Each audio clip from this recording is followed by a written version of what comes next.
Hey guys, in today's video I thought I would do a Q&A. I put out a poll on Instagram and a message on YouTube on the community tab too to ask you guys the most common questions that you would like me to answer, and in today's video I'm going to do just that. The questions you guys asked covered both Project Blue and Scout the 110, which I'm sat in right now. And the first question, I guess, is to do with both. It was asking me if I had to choose one or the other, a 90 or a 110, what would I go for? So to answer that, I think it really depends on what you want from your car. As I say, I'm really lucky to have both a 110 and a 90, and I treat them both very differently. 110 is very much a family car. It's got, well, in this case, it's the station wagon, so it's got the 3 seats in the back, which means that we can carry a lot of people. And I've removed the rear seats to convert that into almost the camper, so it's got the rear drawer system in it and lots of modifications like that. You wouldn't have any of that luxury in a 90, so I treat the 90 as a bit of a weekend fun vehicle, running to the pub, especially with the modifications I've done in terms of the canvas roofs, etc. It's not always practical to be running about in that, and also in that version I've only got the 2 seats in the front. So I think it really depends. I think if I had to have one, I would stick with the 110 just for the practicality. Stuff like doing tip runs, taking people places, the 110 is just so much more practical. We headed up to Scotland last weekend, piled all of the little one's stuff in the back of the car, and it's just so much more of a practical vehicle than any other vehicle that I've ever owned. So yeah, if I had to pick one, I'd probably be sticking with the 110. The next question, I slightly alluded to the answer in the previous question, and that was, why was I not at any of the Land Rover shows this year? Now, I was really gutted to not come to any of them for all the years that I've owned a Land Rover, and before that I've attended at least one Land Rover show a year, whether that's Billing or the Land Rover Monthly show or the Land Rover International show. And I was gutted that I couldn't make any of them. Now, I'm not sure whether I've touched on this on YouTube. I definitely have on Instagram, but not so long ago, my partner gave birth to our first child, a little boy called Flynn. And it's just been such an exciting time, and weekends have been taken up by looking after him. And the thought of taking him to a Land Rover show was probably a bit intense for this year. However, we have been out camping. We have managed to do a couple of test runs with the little baby, putting him up in the rooftop tent, which has worked really well. So whilst I've not been at any shows this year, and I've been very jealous and envious watching a lot of you guys at the shows, I'm definitely going to be at the shows next year, whether in Scout or Project Blue, or maybe Scout towing Project Blue, so you guys can check that out. I'm not sure, but yeah, I'll definitely be in attendance to shows next year. This year's just been consumed with the arrival of the little one and getting him used to, I guess, tenting and camping for the first time without the chaos that comes with a Land Rover show. Now, the next question is something that we've been considering ourselves, and that is, where are we going to take Scout next? Now, I suppose with the roof tent on top, we've got the luxury of basically being able to go anywhere we can drive to. The first place I would like to go again is to Scotland, only because we did the North Coast 500 last year, the year before. You'll have seen last week I only just got round to releasing part 2 of the video. If you've not seen that, go check it out. But we did the North Coast 500, which is great, but it's so kind of touristy now that we'd like to actually go up and perhaps do some of the surrounding islands and bunny hop our way back down via the islands. I think that would be a cool road trip. Still close to home as we've got the little one, but that's something that we're definitely going to look to do. And then I guess further afield, there's loads of places I'd like to take Scout. Morocco, I've seen loads of road trips going out there, which would be so cool. It's totally different terrain. Norway, also the Pyrenees as well. Loads of places that we'd like to go with Scout. I guess the world's your oyster to some degree. We just have to think about how we can get there with the little one and make sure we've got all of the, I guess, resources that we need. He comes with a lot of stuff as well, so whilst we've got the 110, which is great, we just need to think about planning a road trip with him in tow. It takes a little bit longer, but yeah, definitely want to do some more road trips in the next year, and I think if we could tick off a couple of those that I just reeled out, that would be so cool.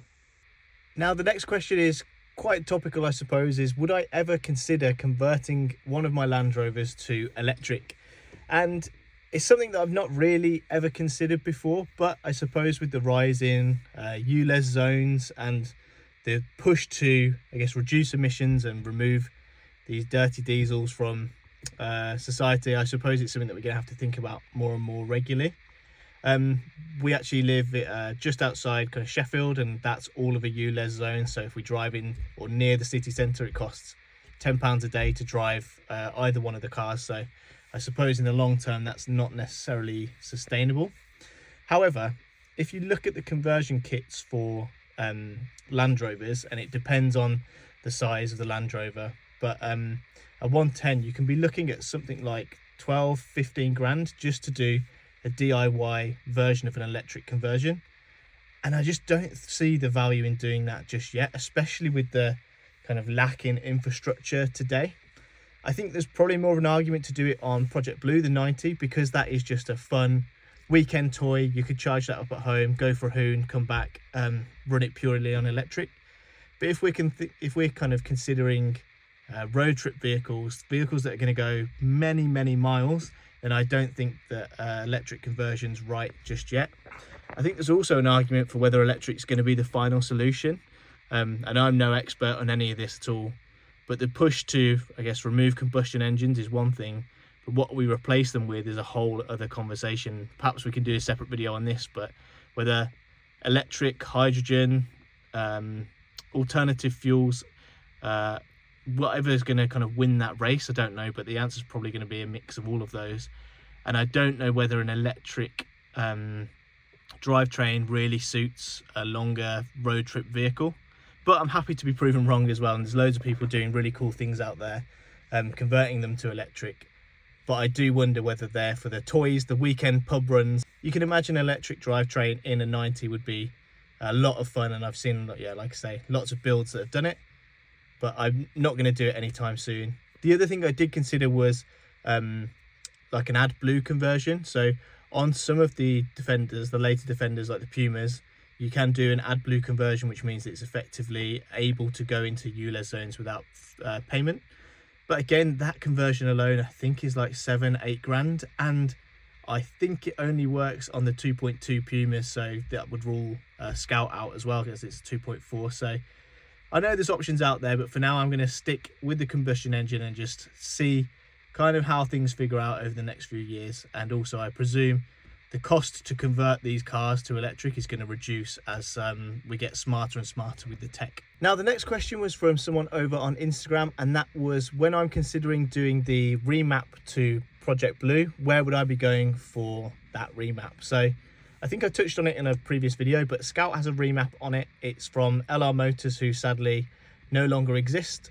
They were like a sister company to Twisted a long time ago now. So this has got an LR Motors remap on it. It's nothing crazy, an uprated intercooler mixed with the the remap, and it performs really well. But this is a Puma car, so I don't actually know in terms of where I would take Project Blue to do a TD5 remap. There's loads of people out there. I think the people that I've heard great things about is Alive Tuning. I know Marcus Doctor's Garage has gone there, taken his car there. I know lots of others that have had an Alive Tuning remap on it. So I think that is probably where I would be going. And at the same time, doing the suspension shock setup, because again, if you watched my first drive video from Project Blue, the ride is so brutal compared to especially Scout. So I'd need to look at the shock and spring setup on that whilst I'm doing that, get a remap and get it a bit more of a road bias truck, because I'm not going to be doing much off-roading in that. So I think I need to give those guys a call and see what they would recommend, and kind of get some quotes and figures for pulling a bit of a package together for improving just the general drivability of Project Blue. Now, I've stepped outside of Scout for the next question, because this one is purely about Project Blue, and that is, what is next? What is planned for Project Blue? So there's a few things. First of all, I just need to do some general sorting. If you can see in there, I've still got some of the door covers, the door cards off at the moment. I need to do some general tidying, some fixing of the dash back in place after I've removed it. So there's just some general sorting, tidying to do with that. The next thing is, if I can peer in, bench seats. I want to fit some bench seats in the back that will actually complement the leather Cool and Vintage Exmoor trim interior that I've got in the front. So I want to do that, and at the same time I want to think about fitting a teak deck. Now, I've seen loads of companies out there that do them, so I just want to figure out what kind of style of teak deck I want, and ultimately just get a cost and a quote for either speaking to a company to do one or building one myself potentially. So that is something else that I want to do to Blue. And then the final thing, I spoke about it before, wheels and tyres. So at the moment you can see This has got the wheels on it from Scout. Scout is rocking the wheels that were on blue, mainly because this had some Cooper STT off-road tyres on it. These aren't. I'm potentially going off-roading in Scout in the next kind of couple of weeks, so I swapped the wheels out, but I don't think these really complement the heritage look. I'm thinking some deep dish steel wheels wrapped in a nice aggressive tyre will be the trick, so that is something else that I'm looking to do soon. Of course, with all of these trucks, they're like a sweet shop. You can't kind of stop once you start. So fuel caps, mirror covers, so much stuff that when I walk around the car, I'm like, oh, I could do this, I could do that. So yeah, definitely some more videos to come on Project Blue for sure. So now we've spoken about what's next for Project Blue, it's probably worth touching upon what is next for Scout 2. First of all, I'm all about bringing silver wheels back on builds. This wasn't necessarily planned. I mainly put the wheels on, as I said, for the tyres, but I've really enjoyed the look of this. And although the boost wheels aren't really my favourite wheel, I do think something with a more deep dish on it. I do like the contrast of the black and the silver, so I think that is definitely going to stay. But whether or not the wheels do, TBD. But there's something else missing down here that you can see that is going to be changing soon. So in a future video, I'm going to be fitting something down here, which is going to transform the car. You'll see I've taken off something that needs to be replaced. So that will be coming in hopefully in the next couple of videos. And then other than that, there's just general maintenance that I need to stay on top on. It's had a service recently, flew through its MOT, but there's a few things that I need to fix, especially down here, as you can see, this mud spat that had a bit of a fight with a gate post. Need to fix that. Need to refit the other one that I broke when I took it out the way to remove whatever was there before. So those are all the bits that I need to do to Scout, but in general I'm really happy with how it's looking. As I said, we went camping a few weeks ago and I just loved being back out in it, and I feel like I've got the setup just right with the rooftop tent, the awning, the rear drawer system. It's perfect for what we need it to do. So not lots of changes, but lots of little tinkering here and there.